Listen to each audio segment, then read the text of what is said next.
Dulu waktu kecil aku pernah ikut ngantar orang lain berobat, yang mana berobatnya itu nggak ke rumah sakit, puskesmas atau segala macam, tapi berobatnya itu ke orang yang katanya pintar, teman-teman. Setelah sampai aku langsung mendengar percakapan dari orang pintar dan yang sakit ini kayak gini, Apakah pernah nemu uang dulu di depan rumah? terus yang si sakit ini jawab, Pernah gitu?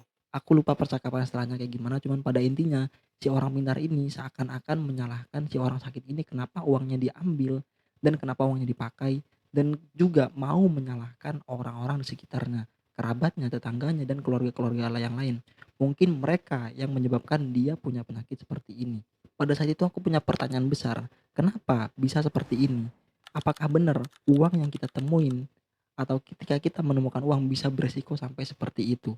Dan pada akhirnya aku bisa tahu bahwa pemikiran-pemikiran kayak gini, itu disebut dengan logika mistika.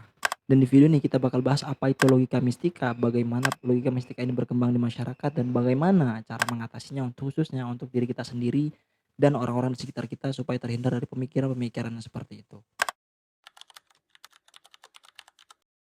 Logika mistika sendiri punya definisi yang sudah terkenal yaitu suatu cara berpikir yang sangat kuat dengan aspek teologis, metafisika, dan hal-hal goib atau hal-hal mistik. Yang mana contoh sederhananya adalah ketika masyarakat kita bertemu dengan suatu kondisi yang mana kondisi tersebut sulit untuk dijelaskan secara logika, maka jalan pintas adalah mensimplifikasi tersebut kepada hal-hal mistik atau hal-hal goib. Dan tentu pemikiran seperti ini punya dampak besar di kehidupan kita sehari-hari.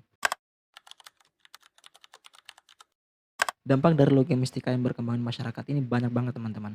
Mulai dari kesehatan, wirausaha, kemudian ada pengambilan keputusan, itu berpengaruh banget ketika berhadapan dengan logika mistika. Contohnya ketika kita berbicara di bidang kesehatan, banyak banget orang yang sakitnya tuh sebenarnya bisa diobati secara medis, tapi banyak orang yang milih untuk berobat ke yang tadi katanya orang pintar tersebut.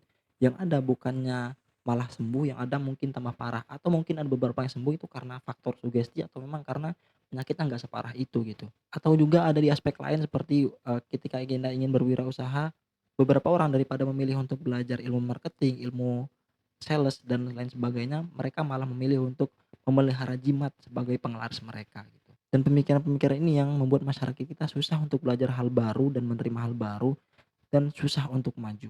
Dengan dampak-dampak yang aku sebutin barusan, lalu bagaimana cara kita mengatasinya?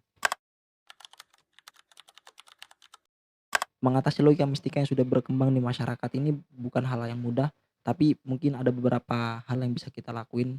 Yang pertama yang pertama untuk diri kita sendiri, yaitu pendidikan kita lebih baik. Dengan pendidikan kita lebih baik, kita udah open minded dan terbuka untuk segala-segala kemungkinan.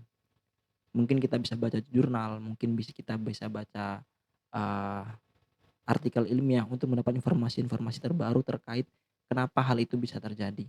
Kemudian kita bisa mensosialisasikan pengetahuan-pengetahuan yang kita dapat di sekolah atau di kampus, supaya pemikiran-pemikiran logika mistika ini tidak berkembang terus di masyarakat. Dan kita bisa terus untuk mengedukasi teman-teman kita, kerabat-kerabat kita, keluarga-keluarga kita bahwa ketika misal ada yang sakit, kita harus berobat ke rumah sakit seharusnya. Nah, kita sudah bahas apa itu logika mistika, bagaimana perkembangannya di masyarakat dan bagaimana cara mengatasinya. Dan memang nggak semudah itu untuk bisa mengatasinya secara langsung luas habis karena memang kepercayaan logika mistika ini masih kuat banget sampai sekarang dengan zaman yang sudah modern ini. Tapi harapannya kita semua bisa terlepas dari ini dan bisa menjadi negara maju di kedepannya lagi. Aku Muhammad Warisi, Prodi Teknik Informatika, Fakultas Sains dan Teknologi. Semoga video ini bisa bermanfaat kepada teman-teman sekalian.